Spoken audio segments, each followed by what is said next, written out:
अस्सलाम वालेकुम। वालेकुम सलाम। आप हैं कहाँ से, पहले तो ये बताओ। मैं लाहौर का ही हूँ। लाहौर से हैं आप? हाँ जी, लाहौर में बिलोंग करता हूँ। ये पिक्चर देखी है हाँ, आपने? मैंने ये पिक्चर देखी है। ये कौन है? ये हमारे वज़ीर आला था, पहले मुझे नाम नहीं आ रहा इनका। उस्मान बुज़ार था। उस्मान गुलजार साहब, ठीक है। अच्छा, ये बता दें कि उस्मान, अब मरियम नवाज साहबा हैं, ये चले गए हैं, काफ़ी अरसा हो गया, लेकिन आपकी मरियम नवाज साहबा की कारकर्दगी और पिछले उस्मान बुज़ार साहब की कारकर्दगी में कोई फ़र्क नज़र आता है? बेशक पता ना क्या, मैंने ना इनको इतना इतना इनको देखा नहीं हुआ, लेकिन मरियम नवाज काम कर रही है, कुछ काम अच्छे भी कर रही है, कुछ आपको पता है कैसा है?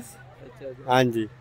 मतलब है कि इनसे बेटर है मरियम नवाज साहबा या इससे बेटर है, इससे बेटर है। बेटर है? हाँ जी, हाँ जी। आप इनको अब मिस नहीं करते? नहीं, मैं इनको मिस कर अगर दोबारा कभी पीटीआई की हुकूमत आए और इसे वजीर आला बल्कि आप तो ये रहे नहीं पीटीआई में, अगर वजीर आला बनना चाहे तो आप इन्हें एक्सेप्ट नहीं करेंगे? नहीं, इसको एक्सेप्ट नहीं करेंगे। मरियम नवाज बेहतर है। मरियम नवाज accept है। सर बहुत शुक्रिया।